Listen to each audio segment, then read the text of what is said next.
Diputado Gustavo Miranda García, presidente del Congreso, cancunense, naciste en Cancún, cuéntanos un poco de ti. Sí, me toca nacer aquí en el 93. Normalmente pregunto cuando voy a algún evento público, alguna reunión con diferentes grupos de Cancún, que quienes tienen hijos que hayan nacido aquí. Y normalmente la mayoría alza la mano. Les comparto que yo soy esa generación que ya me toca nacer en Cancún, esa segunda o tercera generación, que crecemos escuchando las historias de cómo era el Cancún hace 30 años, 35, 40 años. No habían semáforos, cómo podías dejar la puerta de tu casa abierta, cómo podías mandar a alguien a la tienda sin ningún problema, el chiquito podía ir a comprar algo, los semáforos, las calles.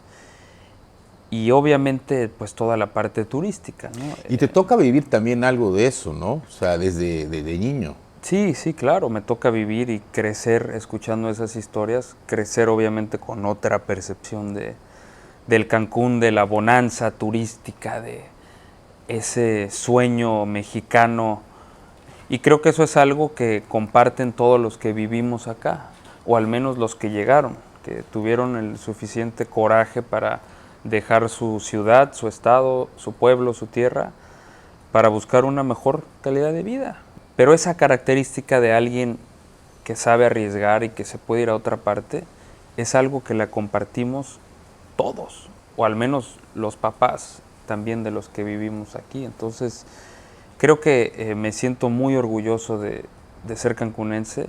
Es importante destacar esa identidad, ese arraigo, ese tejido social que a veces no comprendemos y queremos compararnos con ciudades como Mérida, como San Pedro, como Guadalajara o como los pueblos de donde muchos somos. Y dejamos de olvidar más bien quiénes somos, qué somos y a dónde vamos, ¿no? ¿Tus escuelas estuvieron aquí y luego saliste a estudiar o cómo fue? Sí, estudié aquí hasta los 10 años. Estuve en Cozumel, que es donde vive mi papá, 3 años. Y tuve la oportunidad de salir a estudiar desde los 13 años al extranjero. Estuve en academia militar, estuve en otros internados preparándome. Regresé aquí a los 19 años, 20 años, y empecé a trabajar, a chambear en la empresa familiar. Abrí una fundación junto con mi mamá, que bien conoces, de hace tiempo. Y ahí es donde empieza un poco el sentido de involucrarme más en el sector público.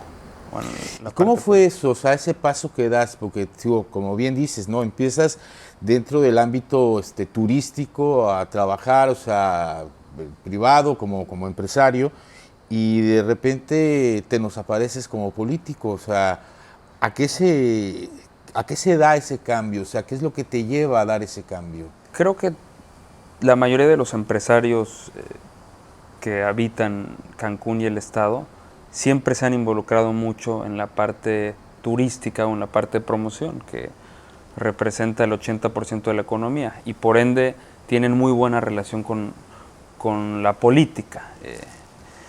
Cuando aparte de eso, de colaborar en la parte turística, te metes en la parte social y empiezas a ver la realidad de Cancún, de las 2, 3 o 4 caras que hay en las colonias irregulares, en los ejidos, en las regiones, en las colonias, pues te das cuenta que tienes que hacer algo para rescatar el Cancún de antes.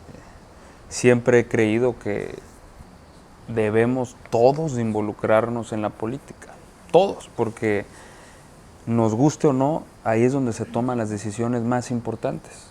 Ahí se decide el plan de desarrollo urbano de la ciudad, ahí se deciden las leyes de ingresos, cómo se van a cobrar los impuestos, ahí se decide el plan de seguridad, el plan de infraestructura, las leyes que rigen el Estado, y siempre se le deja la política a los políticos. Ese fue mi primer sentir cuando decidí involucrarme y registrarme como candidato independiente. Logré tener las firmas de apoyo ciudadano, más de 2,000 firmas registradas ante el Instituto Y fuiste Electoral. el primero, además, ¿no? Sí, el primero en poder ser candidato a diputado independiente por Cancún. Cuando empiezas a valorar qué es la política, que al final es hacer consensos, hacer acuerdos, para poder llegar a una posición de poder y ejercer ese poder para el bien o para lo que buscas.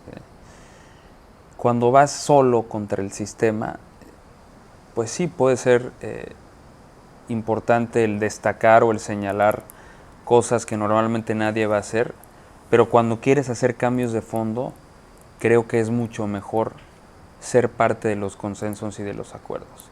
Y el aceptar la invitación del Partido Verde, de Morena y del PT, me permitió lograr ese consenso para ser el presidente de la mesa del Congreso y ahora el presidente de la Junta, el presidente del Congreso, por tener un acuerdo entre todos, que me permite pues pasar más leyes, las iniciativas que tengo, etc.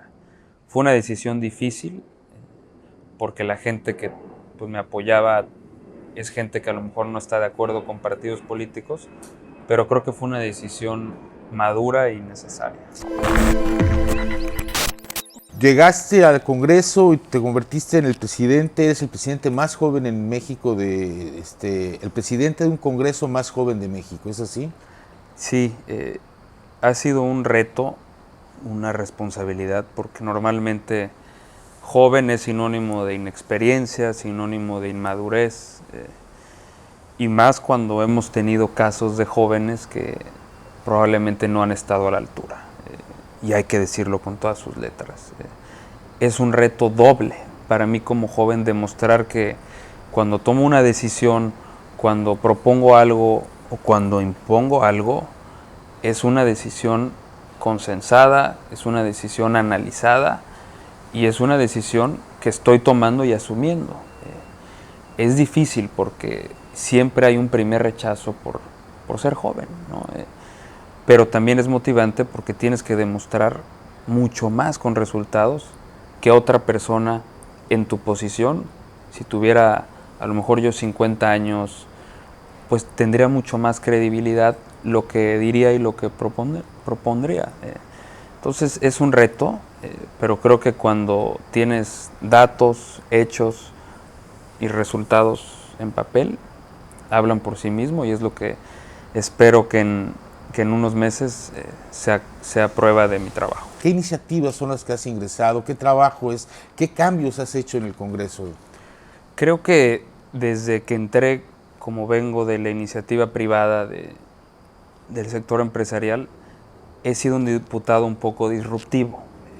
Las formas de hacer las cosas, de utilizar la tecnología, la innovación, los procesos, los procedimientos, los protocolos, he sido mucho más dinámico, rápido, que tal vez en la burocracia no estaban tan acostumbrados a eso.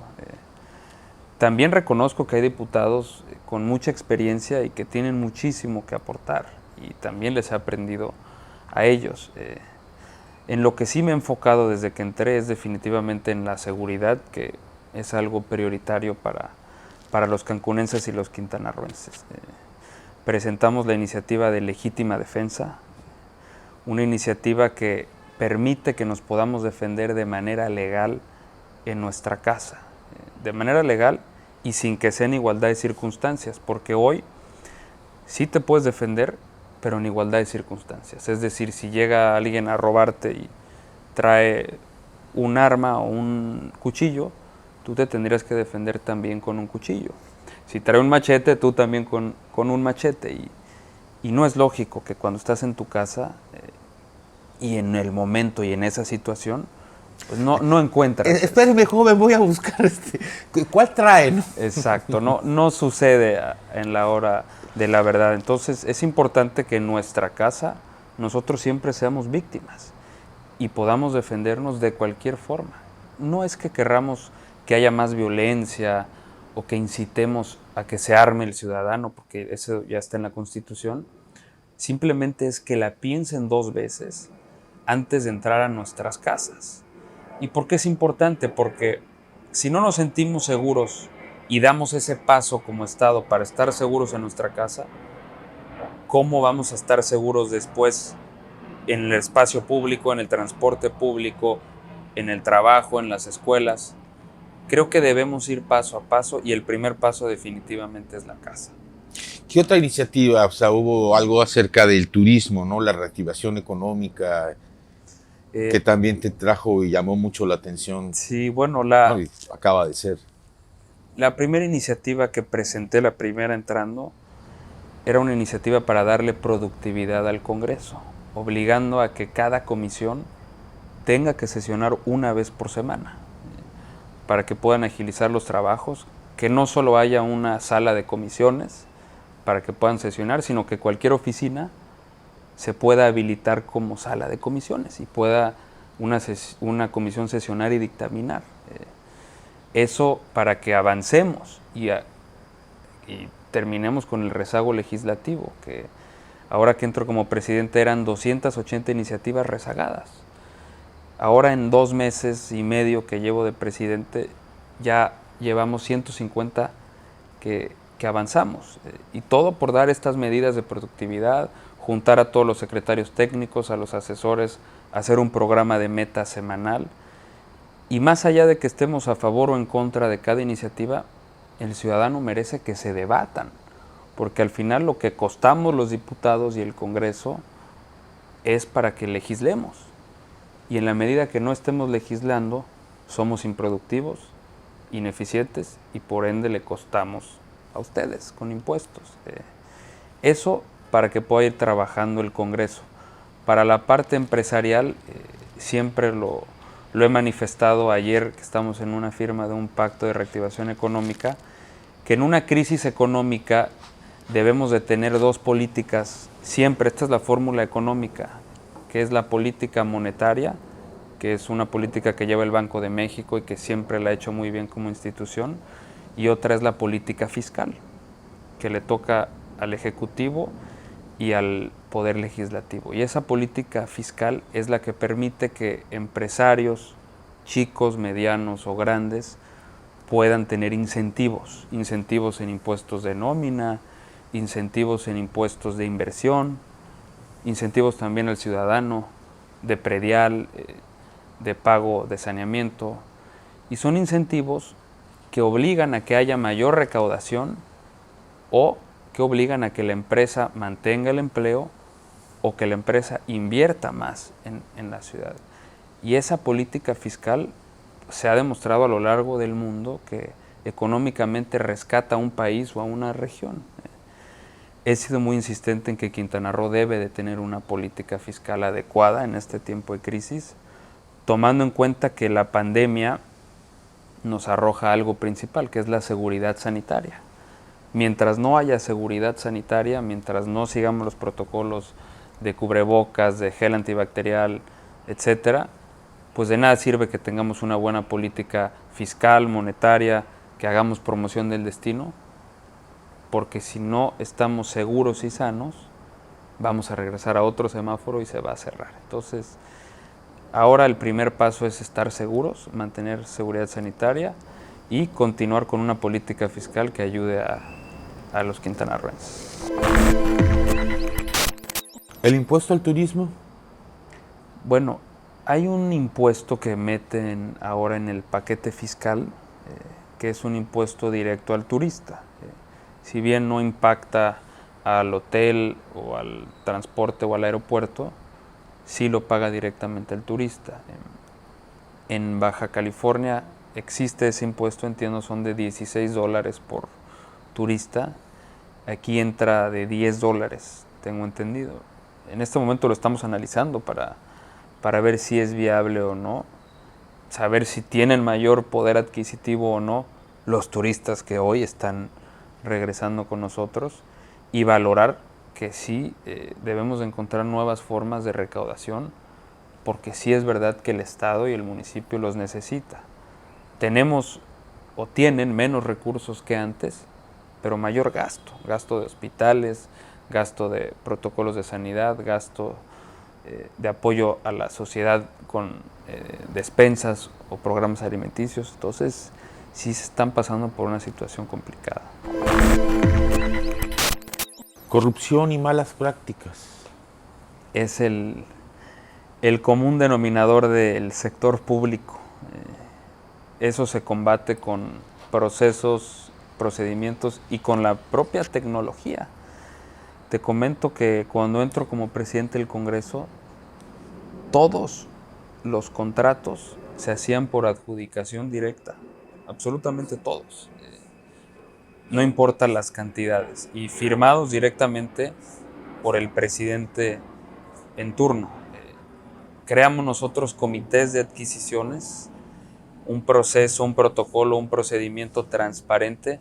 Hay un sistema de nómina que implementamos, que empezaron a sacar algunos medios que había una pagadora en el Congreso, que ni se puede. Ambas administraciones previas a mí tienen una observación de la Auditoría Superior de la Federación por 7 y por 33 millones, por rebasar el capítulo donde están las nóminas. Lo primero que estoy haciendo es normar para no tener ninguna observación y para que el Congreso pueda ser eficiente en ese sentido.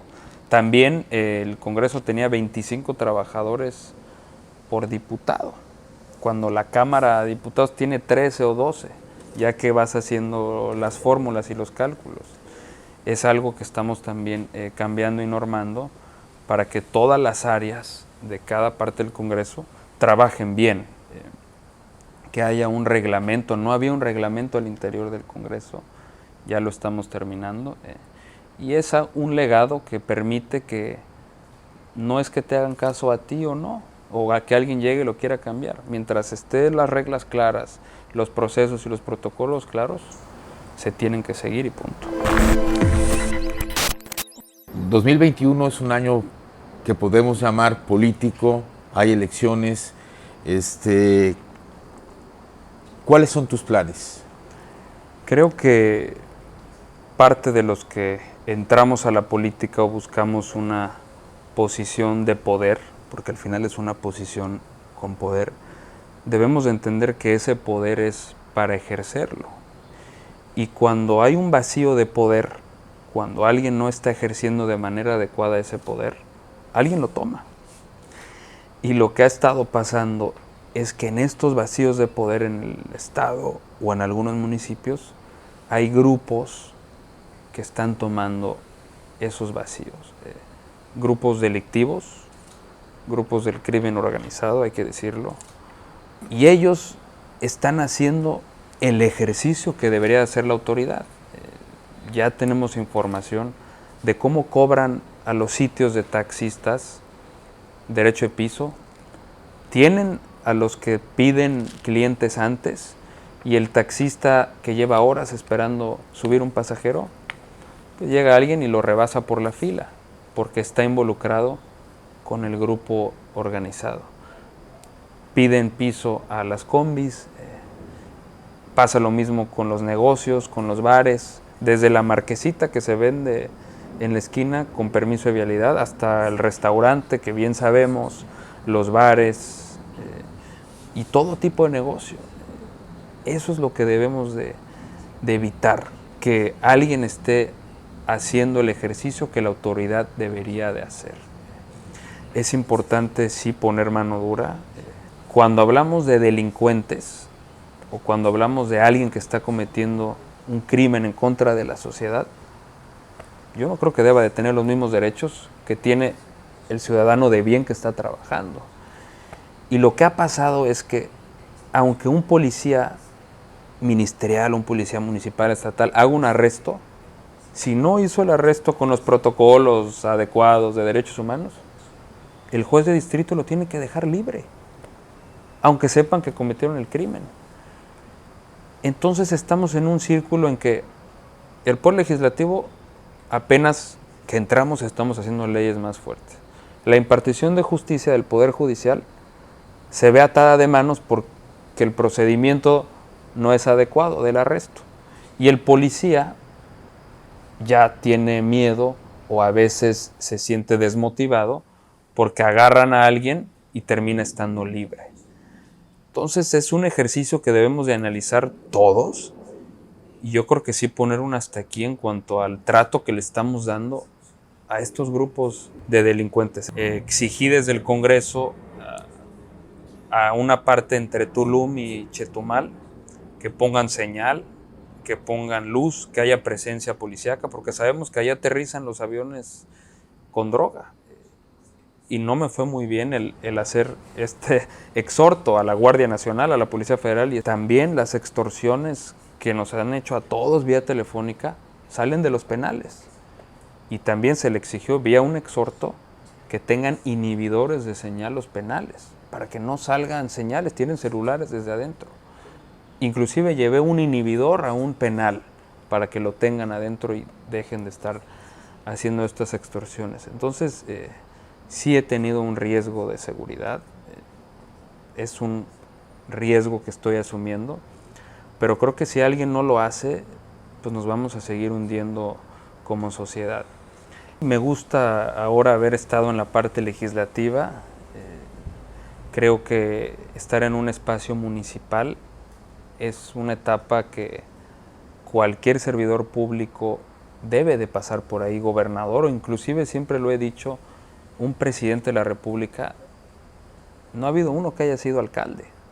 Han habido muchos gobernadores o secretarios de Estado que fueron directos.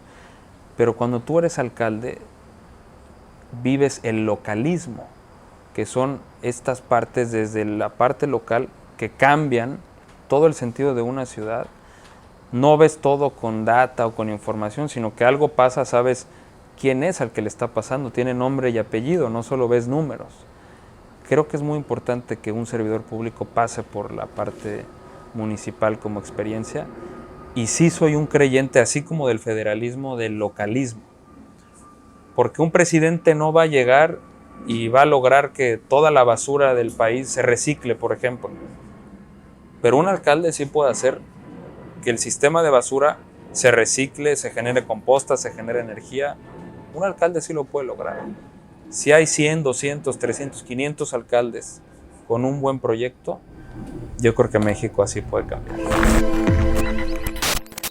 Desde donde esté mi trinchera, lograr primero la seguridad de Cancún y del estado. Segundo, una reactivación económica importante que nos ponga en otro nivel. Ya somos el destino número 1 de Latinoamérica por tener buena infraestructura y por tener la mejor playa y el mejor clima. Pero ¿qué pasa si exploramos proyectos culturales, proyectos de arte, teatros, festivales, museos internacionales, alianzas? Yo creo que Cancún se terminaría yendo a otro nivel. Gustavo, pues ha sido un placer que estés aquí en Cancunísimo. ¿Algo más que quieras comentar? Bueno, ya es diciembre, es Navidad. Decirles a todos que les deseo una feliz Navidad, que analicemos con nuestra familia cómo fue este 2020, qué sucedió, cómo nos sacudió, cómo vamos a cambiar.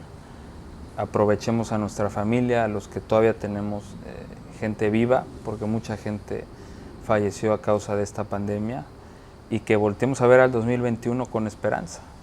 Estoy seguro que lo mejor de Cancún está por venir.